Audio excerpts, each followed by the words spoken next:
Just correct. So if something else happens, it's just.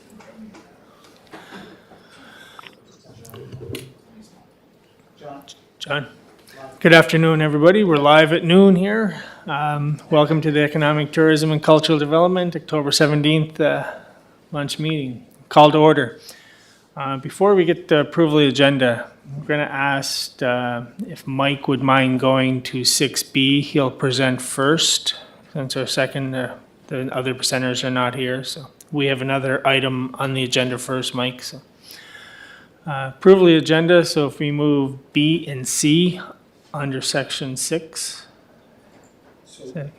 Chair, does C become A becomes C? Is that what you're asking? No, C would become B, B would become C. Gotcha. A will stay where it is. Thank you. So, need approval of the agenda? Yeah, just on the agenda under introduction of new business. Yep. Just want to get an update. I know yesterday we had a roundtable with some of the business leaders here in Charlottetown, but where are we at with our contribution working with the CCOA, Confederation Center of the Arts, major project to renovate CCOA? Okay. Will Mr. Long be able to Well, provide that? no, we can just get next time if you can get some update on it, but I'd like to Okay, get an for the next update. meeting. Okay, we'll add that under new business. Thank you. Approval of the agenda? Moved. Moved by your worship, seconded by Councillor McAleer. Approval of the minutes from September 19th, 2024. Declarations of conflict of interest. Sorry, put my glasses on. We're good. Declarations of conflict of interest. Done. Seeing none, move forward. Approval of minutes, September 19th, 2024. Moved. Moved by your worship, seconded by Councilor McAleer. Business arising from the minutes? Moved. Seeing none? We'll move into reports and presentations. 6A, 2024 Parking Forgiveness Program, looking for an extension request. So, Mr. Long? Thank you very much, Mr. Chair. As you indicated, Downtown Charlottetown, Inc., after the approval of the initial ask for the months of October and December, came back to staff shortly after council agreed to supporting the initiative to request an extension into the month of November. This is similar to what was done in the previous season. And although they did only originally request the 2 months, now they would like to extend it 1 additional month. Staff is supportive of that. Downtown business community, I think, generally is supportive of it, and we're looking for this committee's support today. Sorry, thank you. No, I think it's a great program to have. So for the 3 months of December and maybe moving forward in future years, we'll make sure with all three are together. So Moved. moved by your worship, seconded by Councilor McAleer. Now, just motions on the Discussion? floor, just quickly. So last year, it was October, November, and December, correct? Through the chair, your worship, yes, it was 3 months last year. Originally, DCI had requested just the 2 months for this year, but after some reflection, they decided to come back to request the third. Thank you. Yeah, and just if we could, I think, the clarification, I think, has been understood. It's not to be understood as free parking. It's a forgiveness program, correct? If someone gets a ticket and they've so much time and so much of a monetary purchase, there's forgiveness on the ticket. Is that correct? Is it a $30 purchase, or is that? Correct, Councilor McAleer, yeah. It's a $35 purchase made within 3 hours of you getting the ticket, and you have 5 days to redeem the ticket at the police services. So, any further questions? Questions called. Moved by your worship, seconded by Councilor McAleer, so it'll go back as, back to council, correct? For a recommendation? Yep. Okay. Thank you. All right. Go to reports. Port Charlottetown presentation, Mr. Cochran. Introduced by Mr. Long.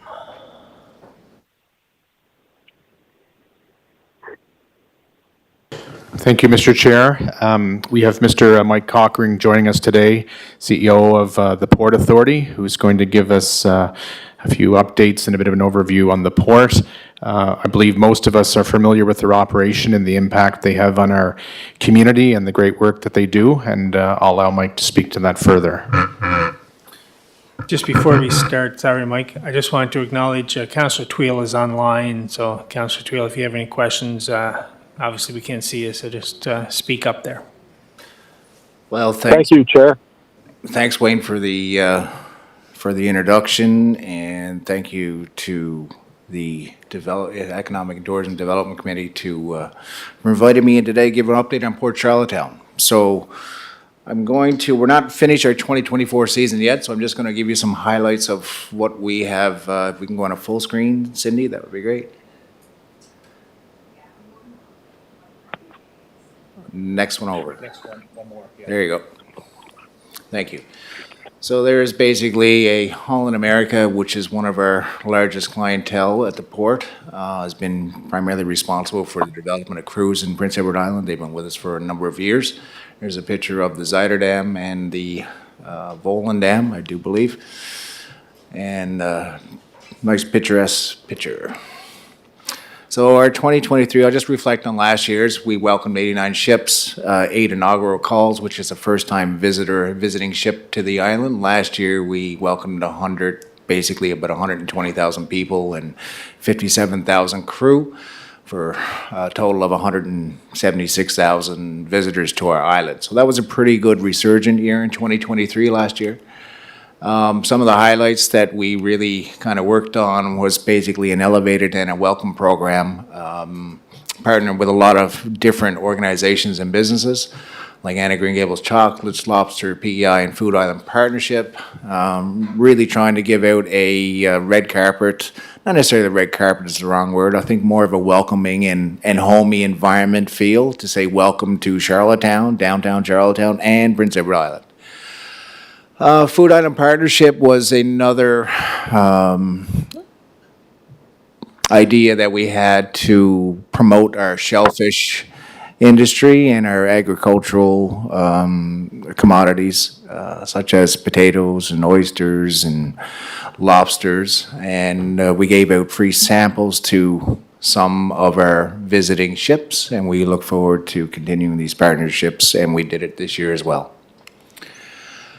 Some of the enhanced programs you'll see on arrival and departure, we have moved into the vein of supporting a lot of our local artisans. Every lunch hour, you can find them at the dock when the cruise ship is in, or at Founders Food Hall and Market. 2023, we had 84 of 89 ships, had dockside entertainment, enhancing the overall experience for our passenger. There's a picture of a military band, which is actually a very enjoyable experience for a lot of the guests. They all come dressed in their military garb, and they just kind of give everybody a flavor of the island. One of our programs is called Community Connectedness. So from our perspective, we want to have more involvement with the community and our port and Port Charlottetown, and what we do and what we offer and what we operate under. Last year, we brought in this lady, and since I do believe she's passed, unfortunately, but she was a 100-year-old veteran, and we brought her on board Holland Americas for a tour. She was a pretty special lady, and Holland was very big in the early 1900s when the war was going on, with immigration coming into Piers 19 and 21 over in Halifax. So it was a very special environment. So we're received by the Zandam and hosted by Holland America on board, which really kind of draws the connectedness of cruise into our community. Next, we had another gentleman, last year was a local from Charlottetown, basically used to come down to the port every day for every ship that is docked to see it. He's never been inside of our secure area. We managed to get him on board with his family to celebrate a birthday, on board hosted by the Zandam in one of their fine dining rooms. And oddly enough, it was showcased on CBC National News at 10 o'clock in the evening time as the Good News Moments segment, and it highlighted Charlottetown right across the country and our cruise visitation with the community. So it was a fantastic story for us. Some port perspectives. We did an exit survey last year. I want to just give you some feedback on Charlottetown and our region. So when people are boarding ships, 91% of passengers indicated that ports on the itinerary were decision in making a factor in their decision making to go on that cruise. 92% of passengers indicated the intention to recommend Prince Edward Island as a travel destination to others. And I think that's a very high score, 92%. 83% of passengers spent in Charlottetown, their visit was excellent. That's a pretty staggering number. And then 81% were first-time visitors to Charlottetown and Prince Edward Island. And so that bodes well. Between 81 and 83%, I think we have the opportunity for a lot of repeat visitation. 70% of passengers, of all passengers, including Port Charlottetown in the itinerary that leaves from New York and Boston and other areas, says it was an important factor in making their decision to go on a Cruise Canada New England cruise. I think those are some staggering numbers from an exit survey we had completed. Some anchored achievements we're pretty proud of. 99% rating by passengers for cleanliness and sanitary conditions of the port. Ports are often in a commercial area and do a balancing of needs between commercial and cruise. We do that in Charlottetown, and I think we do a pretty good job of it. 98% rating by passengers for safety and security in Charlottetown at the port, which I think is fantastic. 97% by passengers for the welcome provided to passengers when they arrive. So this kind of bodes to our elevated welcome and farewell program that we've been investing in the last couple of years. 97% rating by passengers for the quality of customer service provided while at the port. And it's very indicative of the experience. And the port facilities, well, in Port Charlottetown gave a 97% rating, and we've been investing a lot in our port facilities and will continue to do so. Shoreline perspective, so this is a little bit more on the shore excursion product. For those of you who may or may not aware, we do about 50 to 60% of passengers go on a shore excursion product to anywhere in PEI, primarily in about an hour distance of the port. Normally a 2 or 3 hour tour, and then they come back to the port and disembark and enjoy the afternoon in Charlottetown, and then another load goes out. And so Charlottetown gets the benefit of a lot of the walking traffic for sure. 86% of passengers responded that they booked their excursion before the cruise departed. So if you're in Boston or New York, you're looking at what is available and you're booking your excursions. This is interesting perspective. So this is more of a passenger spend per party. So 68% of passengers that arrive in Charlottetown from April to May have an average spending per party of $236. From June to August, it is $270. And then September and October, the average spending drops a little bit to $171. And that kind of bodes to the amount of, we're busier in September, October, the amount of available shore excursions, the products, it's full, it's at capacity. So there's some room to move there in the summertime area. 89% strongly agreed that their time spent in Port Charlottetown was excellent. And those are some pretty staggering percentages. And this is an exit survey that was done by the province at the bridge, the seaport, the airport, and Wood Islands in the previous year. Our 2024, we had expected 98 ships, 6 inaugural calls, close to 165,000, just a little over that, in passengers and 75,000 crew. Total of 240,000 people. It's almost, it's a lot. In 2024, it's 47% higher than actual attendance in 2023. So we're off to a good start for sure. We started on April the 8th with the solar eclipse that everybody witnessed, and it's kind of a specialty when people are on cruise that get to experience that in the path of totality. We handed out about 25 complimentary solar glasses to passengers and crew so they can enjoy it to its capacity.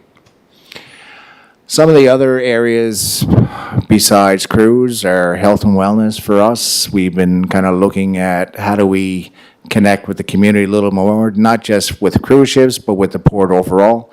In July, we partnered with Spinco for those health and wellness enthusiasts, and we brought in the Spinco bikes at the wharf. There was about 20 or 30 of them running through workouts right dockside on a beautiful day. It was just something different and unique, and we were happy to be able to provide it. Founders Food Hall and Market is one of our properties. We acquired that in 2018 and continue to operate. And for us, it's become a community hub on the waterfront. It's about a waterfront destination is where we're at with Founders. 2022 to current, it's really rebounded a lot since COVID. Of course, that's COVID. I don't want to speak about COVID anymore, so we're just going to move on. Night markets for us are some of the programming that we do located at down on the waterfront. We hosted 3 throughout the year. Last year was a Halloween, St. Patrick's, and Glowing Gardens Main Night Market. Live music from local artists, programming from businesses, something for everyone, completely free of charge to all residents of PEI. So it's just, it's a fun time. And this is something that the port and Founders, as we operate, we want to give back to the community, and this provides us that option to have the infrastructure in place, to utilize the infrastructure in place, and really create a sense of destination for the community in the fall, winter months when, you know, we need some uplifting things to do. So that's what we utilize this for. Deck the Hall is another program we do at Christmas time. It's about 3 weeks. Again, it's community collaborations from food demonstrations, taste testings, art classes, local musicians, Santa visits, over 30 to 40 Christmas trees, and there's something for everyone there. And that's part of our 4-season winter tourism activation to use Founders to kind of highlight that. And it's becoming, I think on Google, last time I checked, it's one of the top 10 places to visit on PEI. So we're pretty happy about that since we really only opened in 2019. On top of that, utilizing the city's rink outside of Founders Hall in the front grass, we also do a lot of other activations to assist with community celebration. Disco skates, local DJs we would hire in the wintertime, put it out there. It's quite fun, actually. Capital City Union, you guys would obviously be aware of that. We have utilized Founders and the Wharf to set off fireworks for the community. And we collaborate with the city on Capital City's New Year's. And from my perspective, and I can't speak for the city, but it's one of the most celebrated events of the year. And I want to give certainly a thanks and appreciation to Laurel and Wayne for helping us collaborate on that, because when you welcome 10 or 12,000 people down to the waterfront on Capital City for free offerings, free programming, free concerts, and a great experience watching the fireworks from the wharf, I think it's fantastic. Sounds of the Waterfront, this is our second inaugural season with this particular program. So Sounds on the Waterfront, we collaborated with Peaks Key this year to ensure that during the summer months we had activations and programming going on every day, twice a day at both Founders and Peaks Key on the waterfront. So people are not just coming into empty spaces, they're getting to witness what is Charlottetown, what is the vibe, what is the offering. And for us, programming was there 12 to 2, 2 to 4, 5 to 7, or 6 to 8.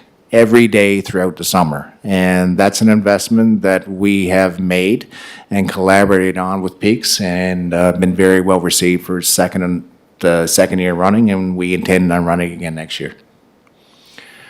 Canada Day, again, we use the space for various things. This are the Mi'kmaq Heritage Actors. It's just something for everyone. It's activating the downtown to waterfront. Founders is key to this whole waterfront destination. Wellness series, I talked about health and wellness with Spinco, but we also use yoga on the mats. We'll do snow yoga in the wintertime. They'll do yoga on the front lawns and Founders. So it's a great activation space for that. So no space goes unactivated. Infrastructure, from our perspective, that is something we need to, we have invested heavily in over the last number of years. You'll see everything from scrims and fences to berthing expansions to gangways to developments, and we have to get the people off the vessels. And for us, it's very key. This is an example of a new screen that we invested in 2023. It's a new LED screen at the terminal, very well received, to show local offerings, where it is, what's going on, how do you get there downtown, helps with embarkation and debarkation on multiple ship days. Some other things we have, this is a new project from Port Charlottetown. These are called digital kiosk. We've seen them around in other areas of the world and thought, what a unique idea to bring to Charlottetown. Basically, you can touch anywhere on the screen and have the directions of either shopping, entertainment, pharmacy, all that sort of stuff, and you can click the directions. It will show you exactly how long it is from the port, provide the directions, and text to mobile to your phone. So for the walking traffic, if you're looking for Advil at the pharmacy, it could take you right to it. So they can take their phones out and away they go. Very well received. We partnered with Discover Charlottetown on this initiative to use the Discover Charlottetown map and move forward, and it's been fantastically received. Some golf carts as our berth expansion. We've invested in some mobility access to our demographics a little bit older, so we noticed that it is a long walk to get going out of our west berth, so we kind of focused on trying to offer that service free of charge to all of our passengers and crew, which is another expense to the port, and we're happy to do that because it is a service that we provide in a welcoming environment. Gangways are a big investment for us. We designed, engineered, and fabricated everything for gangways on Prince Edward Island. Very proud of that, and the response we get from the cruise lines are, your gangways are incredible, they're good, they're very solid, they're fantastic. So we got to get the people off the ships, and this is how we do it. 5 new gangways manufactured and designed in PEI, and really helps with the speed of getting people off. And they only have 8 hours in port. You got to get them off quick. You don't want them on board the ship. We want them out and about. We want them spending. We want them seeing. We want them experiencing. So that's the reasoning behind our infrastructure investments. New crane to go along with it, and again, we hired a local crane operator, well received from cruise lines and tenants, how we manage that whole effectiveness of passenger debarkation and embarkation. Warming zones, last year we actually put in new fire pits outside of Founders Hall with the installation of hard propane lines. This is another investment by Port Charlottetown to make the community a little bit more activated. Enjoyment in the outside in the wintertime. Fire pits are active on special event nights throughout the year, and very well received, but it's a complete investment by Port Charlottetown in order to assist in that sort of activation that everyone can enjoy. Milestones for this year. This is a picture of September the 28th. I'm pretty proud of this picture, to be honest with you. It's the 2 largest ships we've ever seen at berth in Port Charlottetown. This is the Sky Princess on the right and the Norwegian Joy on the left, totaling about 650 meters in length combined. That's the equivalent of greater than 6 football fields.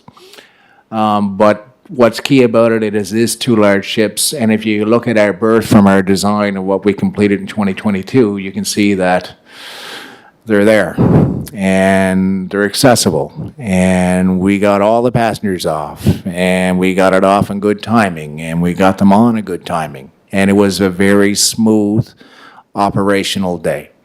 So we're pretty happy from that experience.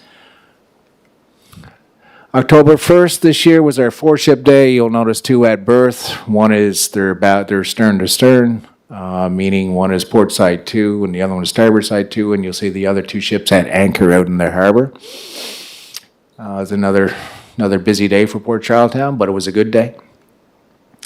Ships to date, we have received so far 88 ships, about 140, a little over 149,000 crew.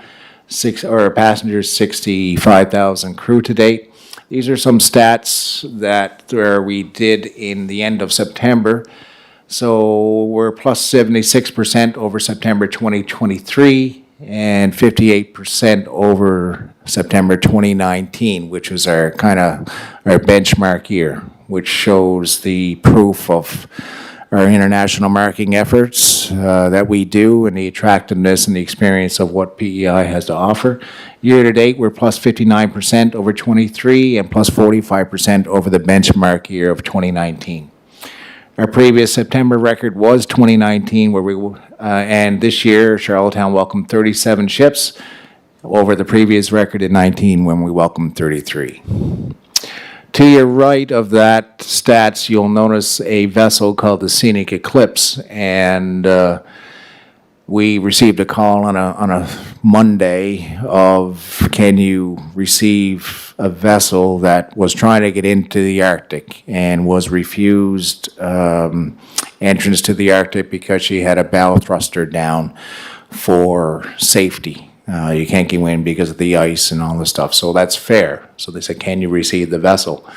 So that is the largest ship that on our dock we have what's referred to an east berth, where we normally put smaller ships, and we managed to fit her in there on a double ship day as well. So you notice the white vessel is at the main dock, and there was only about 12 to 20 feet of available space, and she arrived safely and was very thankful to Charlottetown and the surrounding communities to be able to come in. So they extended a sincere thanks of appreciation for that accommodation. They called us on Monday and they arrived on a Friday.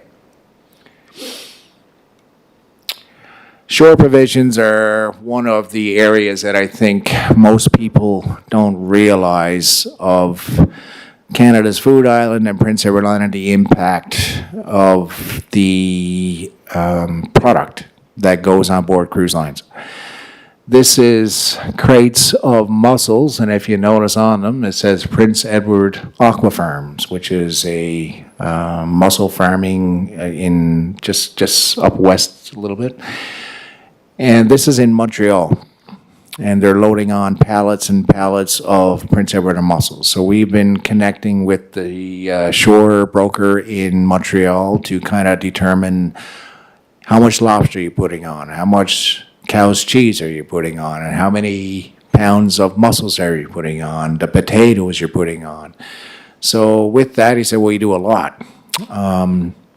This was a relationship that we established over the last 2 years. Now we have them in touch directly with the PEI Potato Board, the PEI, the Shellfish Association, Canada Food Island Partnership. And they are in basically communication on a weekly basis and increasing the export product out of PEI to both the Port of Quebec and the Port of Montreal, where they turn and come back down the Cruise Canada New England coast. So now we have identified the product that's coming out of PEI, so we can start to track. But lobsters from Murray Harbor, for an example, who are sent to a fish broker and get exported onto the cruise lines. They are a major consumer of our fisheries, aquaculture, and agricultural product that is available on PEI. That I can tell you. And that wraps up my presentation. I hope I didn't take up too much of your time, but yeah, open to any questions. Thank you, Mr. Cochran. No, great presentation, lots of information, informative, and I've been down there myself on some of the cruise ships and at the port. Just the atmosphere is electric with all the people walking and buzzing around, so it's good. Just one question. When one of your slides there indicated the spending amounts of the different periods of the year, is there anything that would say why they're spending $100 more in the summer than they are in the fall for same cruise ships? Yeah, I think the primary reason for that is availability of product and availability of tours. So you won't have so many buses in the fall where fall is our busy time season. So there's potentially there's a lot more dollars left on the table in the fall because there's higher volumes and not enough attractions to get them out to that area. So the spend is there's more availability in the summertime, so the yield goes up. Thank you. Any other questions? Councillor Tweel, do you have any questions? No. No, thank you. Councillor McAleer? No, I just want to thank Mike. I know personally, I had the opportunity a couple times to be part of tours and with Mike and a couple of people on his board, and I just think it's important for us as councillors to recognize this this kind of facility and infrastructure and its impact. And I think Mike and your team, you're doing a great job, and keep up the good work. Thank you. Oh, I agree. Councillor McAleer, all councillors should be down and have a tour of the waterfront and one of the ships just to see what the atmosphere is like down there. Your worship, go ahead. Fully agree, and thank you, Michael, for a great presentation. It's always great to see you back here. Yes, it was Blanche Bennett, that 100-year-old veteran who just passed away this year. She was a good friend of MP Heath McDonald, and she told him that she thought it was a great time for her to have that experience. But, Michael, when you look at your anchored achievements, Cindy, can you put the slide back up for that? As a historical city and as a birthplace of a nation, and also your port is in the same area as the 500 lots, I think we need to do more to protect those heritage-built structures, because that's why I was looking for that anchored achievement. What were they getting from their visits? Was it the food only? Was it the sights and scenes that present or portray Charlottetown as not just an historic city that was established in, say, 1765, but was very much part of the formation of this country. Is that something that we could look at down the road? Your worship, I totally agree with you, to be perfectly honest with you. The anchored achievements from our perspective, what we see is what Prince Edward Island has to offer as a whole to everybody. So it's a combination of a multitude of things. It's the friendliness, it's the warm, it's the experience that they get. It is the birthplace of Confederation. So they get to enjoy the knowledge of, Canada was created here, and then that story is told to them, and it's actually impressive of how much they don't know of Canada and the birthplace, and to be able to provide that from Charlottetown really bodes well to the anchored achievements. I think we can lean into that story a lot more than we have in the past, and certainly we do that when we're on our international marketing efforts. The other side of the anchored achievements is obviously, the captivating beauty of Prince Edward Island and the product and friendliness of the people, the downtown walking core, the city of Charlottetown, the services, the landscape. And it's the gem. And it is the gem. And to be honest with you, and we receive port ratings at the end of the year from cruise lines to rate, how did your port do, your destination do from an overall customer service satisfaction. And Quebec City typically rates number one in that experience for obvious reasons, because Quebec is a beautiful town and a beautiful port city. But Charlottetown ranks number two and is exactly tied with Halifax on the Cruise Canada New England itinerary. So from my perspective, that is a tremendous anchored achievement and provides more opportunity for us to lean in on any other story that we need to tell and to advertise that. And we do.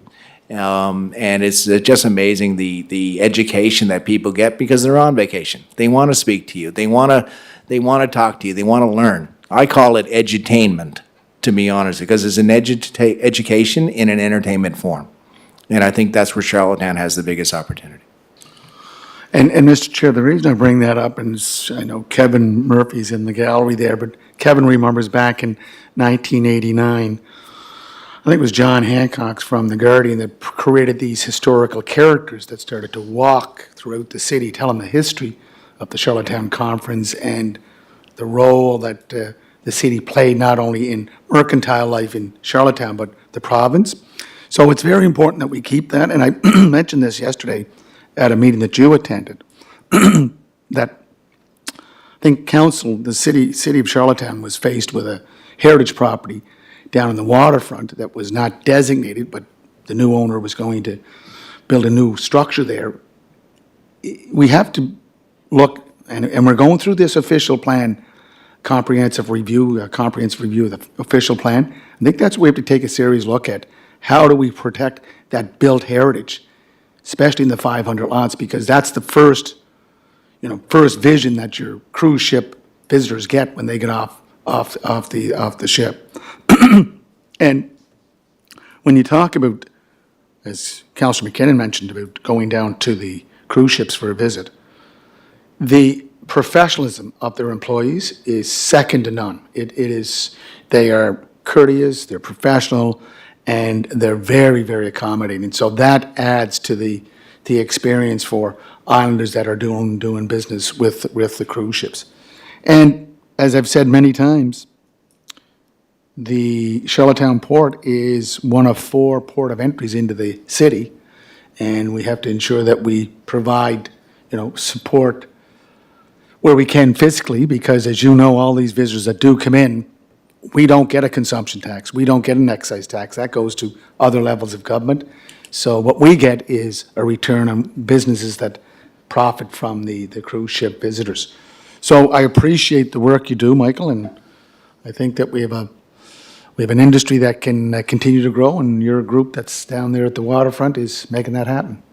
Thank you, Mr. Chair. Thank you, Your Worship. Very well said. Lots of great words for the Port Charlottetown. So thanks again, Mike, for coming in, presenting that.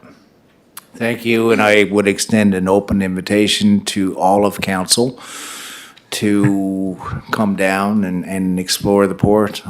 We're getting to the tail end of our season, so I don't know if this year's going to be there, but there is an open invitation. If all of council at the same time would like to join us, I'm sure we could arrange some time to kind of tour the property and show the impact.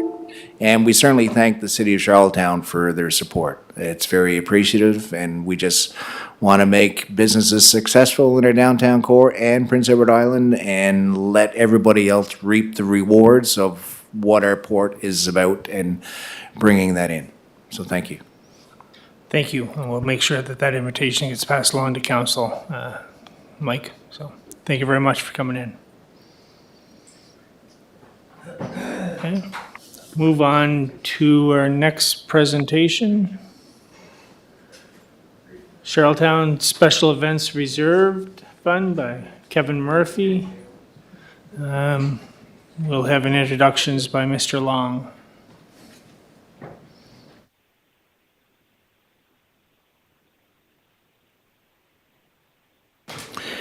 Thank you very much, Mr. Chair. Joining me at the table today are the partners on the tourism accommodation levy with the city, namely Discover Charlottetown, represented by Kevin Murphy, and the Hotel Association of Prince Edward Island, represented by Mr. John Cudmore. You have the report in your package. I will highlight a few areas for you, and we do have our partners here today who would be able to address any questions that the committee may have. As most of you are aware, back in 2006, the tourism industry approached the provincial government with respect to implementing legislation that would allow municipalities to collect a tourism accommodation levy. And in turn, the Tourism Industry Association worked with the municipality to establish a bylaw and regulations around the collection of such a levy. The levy is used to further grow and expand the tourism sector in Charlottetown as a small market. Incremental growth and elevated opportunities are paramount to success. This funding allows for additional marketing to the destination, but the support predominantly of events that have yield to the destination through heads and beds, bums and seats at restaurants, and exposure to the greater tourism industry alone. The levy was established through a bylaw by the municipality back in March 12th, 2007. Initially, it was 2%, and has since increased to 3%. The levy now is applicable to all tourism operators in the city of Charlottetown that operate year-round and have stays 1 to 30 days. Anything beyond 30 days is not applicable to the tourism accommodation levy itself. I did indicate who the partners are in the file. The distribution is somewhat a little bit different. There's 3 partners. The annual allotment that is collected, the first 3% comes to the municipality in terms of administrative fees with collecting the funds and dispersing the funds and maintaining and mining data associated with the file. We also have 1/3 of the fund going to the Charlottetown Special Events Reserve Fund, 1/3 going to Meetings and Conventions PEI by way of a partnership with the Hotel Association of Prince Edward Island, and 1/3 going to Discover Charlottetown. The fund, Special Events Reserve Fund, was established to attract events that have a pronounced tourism focus. As I indicated, heads and beds is the primary metric benchmark that's used for evaluation. The committee itself is made up of 5 individuals. 5 individuals oversee the operations of the Charlottetown Special Events Reserve Fund. 3 of those individuals come through appointments from the city of Charlottetown. 2 of those seats are currently held by staff in the Economic Development, Tourism and Culture Department in various divisions. 1 representative is from the Hotel Association of Prince Edward Island, and 1 is from Discover Charlottetown. It's fair to say that the structure we have in many ways is the envy of municipalities across the country. We receive numerous calls on an annual basis about the structure that we have here in Charlottetown because of its success. It can't be overstated the value of that and the power of that. The fund itself disperses somewhere in the range of $500,000+ annually. There's also some built-in mechanisms in terms of reserve fund and legacy funds that allow for the funding of large signature events that may come along that have an elevated hosting fee. A good example of that would have been the East Coast Music Awards. There's a large elevated hosting fee associated with that, and that the legacy reserve funds allowed us to fund an event such as that. It's viewed as a win-win for industry as well as the municipality and the businesses that are within the municipality. And the funding is used obviously to help events sustain and grow and operate and have signature presence within the destination. Moving forward, the SURF Committee would like to become an incorporated body, no different than the other 2 recipients of the Tourism Accommodation Levy, namely Meetings and Conventions PEI and Discover Charlottetown. This would also allow for better alignment with the Municipal Government Act in terms of ease of operations for the committee. It would also allow industry-generated funding to be more of the focus versus taxpayer-generated funding. As we know, the fund is collected by patrons of accommodations within the city of Charlottetown. It would also ease the amount of work that the city's finance department would have to do in terms of intake of invoices, output of payments to approved applicants, and also the mining of data associated with the inventory of events and how much to receive, the sheer accounting around the file itself. Functionally, there would be little change operationally to the SURF fund. The mandate would remain the same. The city would still have 3 appointed voting members on the fund. However, they would no longer be staffers, although the staffers would be still a part of the secretariat from the city to advise the committee on the intake of applications and recommendations associated with the files. We're very much familiar with the files within our department, given we work directly in the industry and deal with partners and clients and colleagues every day, so we can present the information in a valuable way to the committee so they can make a sound decision. The other change would be that the city would no longer appoint the chair of the committee, and this would come in line with common practices of non-for-profit organizations. Most non-for-profits elect their own chair internally by the board of directors.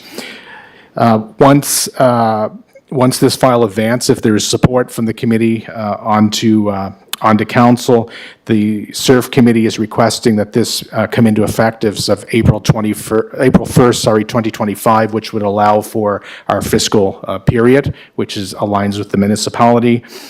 We would also have to make some amendments, which are already underway, to the tourism accommodation bylaw, and that does require some cleanup, so we're working on that right now.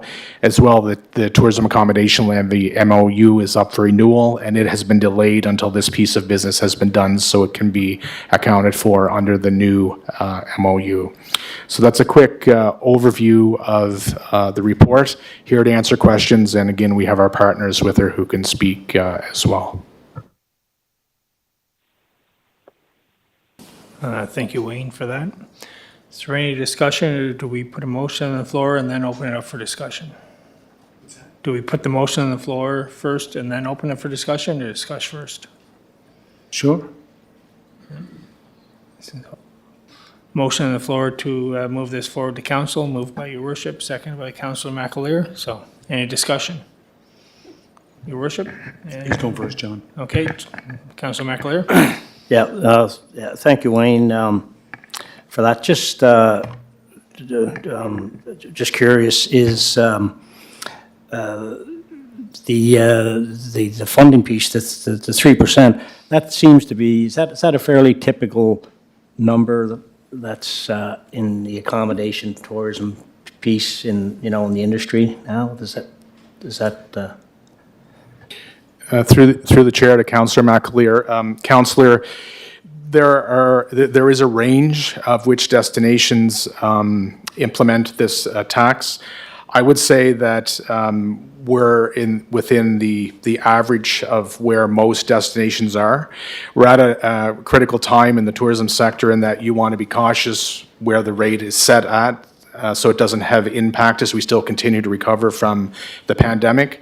I believe that it is the interest of the tourism sector industry to maintain the current level, at least for the time being, until they determine how the future projects. And so, anyway, the resolution's on the floor and it's been endorsed, so where do you see it in terms of a process continuing to go from here?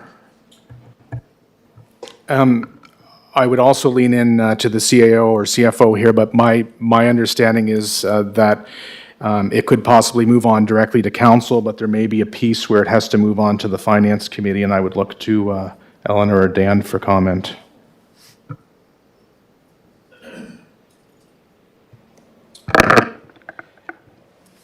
Thank you, Wayne. Through the chair, I think we would probably want to bring it to finance and then to council. I guess there's two big pieces to this. One is the bylaw, but also the MOU, which as Wayne alluded to, is up for renewal. So I think it would probably be important that we bring the package forward to council so that the context of the new structure for SURF be done in conjunction with the new MOU, so that we don't get into the kind of chicken and egg situation we get into with the recent contract negotiation. Yeah, there may be a little bit of legwork in terms of getting those two documents brought up to speed to bring to council for approval at the same time. And just when you read the, and not a lawyer, but the draft agreement for the incorporation, And I guess that would be maybe an example, or we'd have our own set of eyes on that for any commentary, be it good, bad, or indifferent in terms of what's laid out with what's in our package here now. Yes, I think the, the structure of SURF is probably less of a concern just in terms of, what that entity looks like. We have two, nonprofit or incorporated entities with downtown Charlottetown and the Hotel Association that are, currently receiving a third of that funding each. So, no opinion, good, bad, or indifferent with respect to the proposed structure, but I think, legal our legal would probably want to have a look at that, both within the context of the MOU being reworded with the bylaw, and so that all things move forward in conjunction, but no real opinion on what's been proposed one way or the other. Mr. Long, go ahead.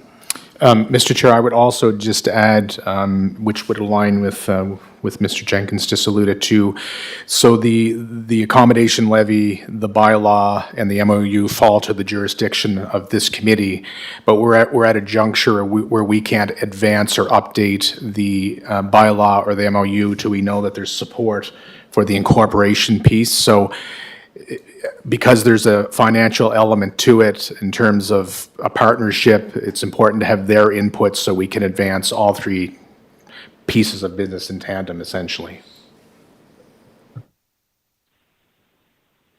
So with that said, Mr. Jenkins, so can we go to council with this information, or do we need to go to finance first?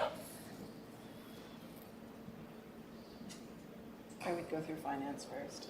Yeah, I think the preference would be to go to finance first, and then on to council. Okay, Your Worship, question? Yeah. Yeah, it's an economic development issue. Falls within your department, right? Economic development. So we could make a recommendation to finance as a committee, a standing committee. But Wayne and Kevin, John, TAL, that started back, 2003? I was on council. I think, was it George, Mayor George, or was it Clifford Lee that was mayor? It was Clifford. He Yeah. was the mayor at the time when we. 2004. It took us a couple of years. I'm not sure when we actually started it, but it was the Hotelier Association was the body that started the I guess discussions. Right. And the first discussions with council was that we did not have legislation. And the province had to get involved, and that's where we went to the province. Right. And then came back to the city, and then basically we, I guess, endorsed it that we'll collect it if the city would administer it. And Yeah. it's worked out. I think what's happening today is really probably looking back and say probably cleaning up some of the way it operates in that, and that's a good thing.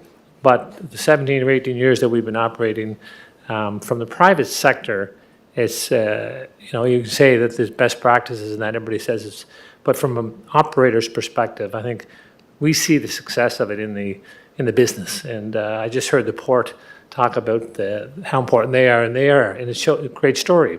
I think the levy is a great story in Charlottetown for meetings and Discover Charlottetown and SURF to drive business to Charlottetown. And that's our mandate. And when the hoteliers would drive people into the beds. And it's been successful. Just so you know, if you go back to 17 years ago, occupancy in the city was in the low 50%. This year it's probably closer to 65%. And so it's been successful, not just because of SURF, but because of the levy and because of the extra dollars. And I think the other thing that we do in these nonprofits is we lever those dollars as much as we can for other dollars within the governments, not the city. Yeah. So, yeah, the BIA Business Improvement Area, that was during George McDonald's era as mayor. And then I know it was in 2004 to 2006 that the TAL went in. So I'm going through the 2019 budget, and I can't find what TAL collected. All I see for revenue, and the reason I go back to 2019, Because Kevin, you remember the meeting that we had next door here, and it was about the STRs. And that we should be administering the TAL on the STRs. Remember the discussion? And you were very adamant, so was Heidi's in, that we have to get this done, get it done. Now, it took some time because that process, I think, involved, 4 public meetings on the STRs during COVID, trying to meet during COVID, and then finally we got through it, and then we made amendments to it because of it being a non-conforming use. So if you look at the STR contribution, the hotels, motels, it's now, I think we estimated for this year, it's estimated at 2 million. We're looking at budget 2 million, so that's an in and out. But last year for 23-24, we estimated 1.8 million, and it came in at 2.2 million. So I don't know if you got yours open there, Mr. Jenkins, but I can't find it in the 2019 to 2020 budget, what was taken in. But it's gone up. Correct? Mary, you're 100% right. It has gone up not just because of STR, but the business, when you go from 52% occupancy to 65, there's a lot more business in Charlottetown. We're collecting more. Yeah. And as a result, it's going up. Now, the good point on the STR and the rooms of 10 and under operators were not included for the first 14, 15 years. They're included now too. Yeah. And no complaints from them, or everybody sees that the businesses, everybody's benefited from the levy. Yeah. And Kevin, I think you remember that the first time it was put in place, anything under 10 rooms, it wasn't applied to. Remember that? It was Burnett, there was a couple of establishments that thought that this was an extra. Yeah, Rate. you know what, you remember well, the political landscape at the time was that it was easier to implement it with the large operators. Yeah. And someday, the smaller operators would see the benefit, and 15 years later, they do. And even the STRs, they see it. I talked to some of them, and they benefit from it. So as a revenue, it's an in and out for us. I think we do keep an administrative fee. I think that's in the budget. It's $35,000 that we keep for administrative fee. So when it becomes incorporated, right, that administrative fee's gone. No, you get that 3%. So last year, you would have got about $60,000 administration fee from the levy to do the work, I understand. Yeah. It's not in the budget, only, all I have here is the tourism accommodation levy for 24-25, but I don't have the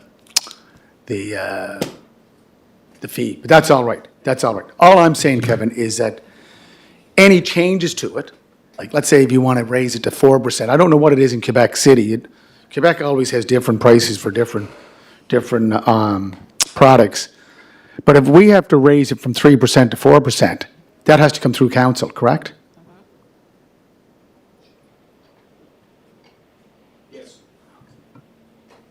Through the chair, your worship. Yes, so today we're just talking about the SURF fund. We're not talking about impacting the tourism accommodation levy at large, but you are correct. If industry had a desire to implement an increase, they need to come directly to council because we legislate and have a bylaw associated with the fund. It's just, my concern is, Kevin, it's all about collaboration, cooperation, finding consensus.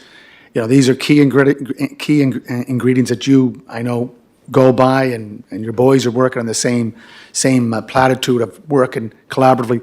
I just find that what we have now is working. Again, I'll be voting to advance it, but the way I see it, it's working, and if it's not broken, why fix it? And I say that, I preface that with that right now we have, I believe, 2 appointments. We appoint the chair, do we? And then we have one more. We have 3 appointments. So Laurel's one of them, Emma's another, and yourself, right? So with this incorporated body, will we continue to appoint, we want to appoint the chair, but who will we appoint? The members at large? You will still appoint 3 of the 5 members, plus I think the new organization has 2 ex officio seats for the city for staff people. To set it up properly, We're fortunate the last number of years, you have the same people, and Lorley and Wayne are a big piece of it as well. So, but we're not always going to be here, so I think it's important we set it up. Going back to your point on the 3%, I agree, and I think that's, you know, something you got to be very careful with in your city and how much you're charging the guest. You know, 3%. I think I agree with you. It's a good number. Yeah, Kevin, the reason I mentioned that, when I was in Toronto and then at, they have the towel, there's a room tax, I think there's even a towel tax. But anyways, there's a lot of fees that group into that. And so you have to look through the bill to say, oh, I didn't know there was a towel tax. But my point is, you know, 3% is good. Taken in, like last year, it was 2 million, I think 2.2. That's an in and out again. So it goes to Discover Charlottetown, Meetings, Conventions, Prince Edward Island, and one other body, right? SURF, which is used to promote the city. So is it 33? Okay, yeah. So the more that we can increase that by promoting Charlottetown, and I know that John Cudmore took me to task about my trip down to Chicago, where I talked about what a great magazine they have about Chicago. And he said, Philip, what about Discover Charlottetown? Just as good, John, you're right, just as good. But it's a great tool, and the other part of this tool is that it's online, which makes it very easy to use. So yes, we're doing the right things, and I think that one thing you have to do, Kevin, which I noticed when I was flying back from Toronto, that midnight flight, because we missed our flight in Montreal, we won't go there, is that when you go on their screens, city sites, they show Fredericton, they show Halifax, they show Regina, and they don't show Charlottetown. So you guys have to, I know that Heidi took note of it last night, but I just want to make sure that it comes up at a board meeting. Heidi, get that on the screen. And if you want my photo, I'll add it. Thank you. Always If I may, open for a if I may, photo Mr. op, Chair? Your Worship. If I Go may, ahead, Mr. John. Chair, I just wanted to mention the 3% has come up around our table quite a bit, and we've thought about it, but I think our opinion was bringing on the STRs was a big change without implementing an increase at the same time. So probably there will be room at some point in time, again, depending on the economy and how things are going. And the other thing, it'll probably be an ideal time for the city, when they appoint their people to our committee, it could be a good opportunity for an STR operator to be involved as well. But anyway, that's just from my seat. Thank you. Councillor Twill, do you have any questions? No, not at this time. Just look forward to furthering discussions and following the process and gathering as much information as possible. You know, I'm always cognizant of when there's a tax increase. I think that we have to be careful. You know, proposing any type of an increase. You know, business has to incur that cost, and you know, although things are going well, these are still very challenging times. So, I would urge caution when, you know, we're considering or promoting a tax increase, especially the small business. No, point taken. Thank you, Councillor Twill. Councillor McAleer, go ahead. Yeah, thank you. Yeah, Kevin, just wanted to understand better. I'm not an operator, so you were saying pre-TAL to where we are now in terms of occupancy. Did I understand you to say it's kind of gone from 50% to 65% roughly? And does that mean, as an operator, out of a calendar year, you've got 65% of your rooms rented, 365? Is that, I just wondering generally. Yes, that's based on year-round occupancy. And it was always in that 50, 52, 53% back, 16, 7 years ago. And yes, the last couple of years and this year would be, not everybody, but 60 plus would be a good number for the hotel group on a year-round basis. And the other thing is this SURF does a lot of stuff in the winter, and that's when you really pick up occupancy, like the Winter Games, which we supported heavily through SURF, that gives you a running start before the summer of getting occupancy to 40 to 45.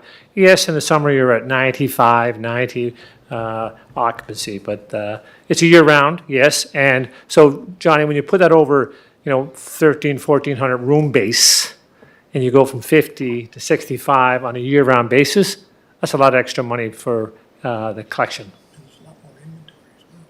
Yeah, and the other thing too is there's more inventory out there than there was. Like there's a new hotels that are being built, and Home Grand would be one of them. There's the number 2 hotel there, and then there's the Hampton. So that's good for the city. When I see new hotels, that means the demand is there, and they all seem to be surviving. Mr. Chair, just to follow up, just in the STR regulations, one thing it's done, it's regulated health, safety, and the fire safety code. Those are big pluses.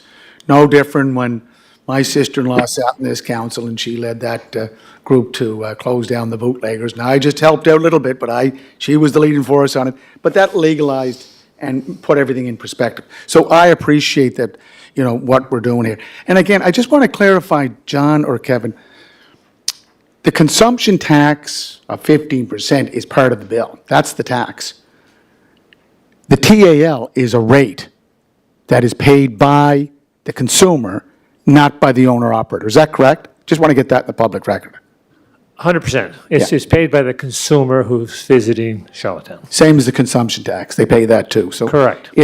So talking about 3-4%, that wouldn't be against the owner-operator of the hotel, motel, STR. That is the person who is renting. Correct. Correct. Thank you. I'm going to go question called, or McAleer's going to have to chair. So, Oh, you want to get going? I Yes. have to get- Questions called. questions called. Are we passing this on to finance? Absolutely. Okay. 2, Councillor Twill?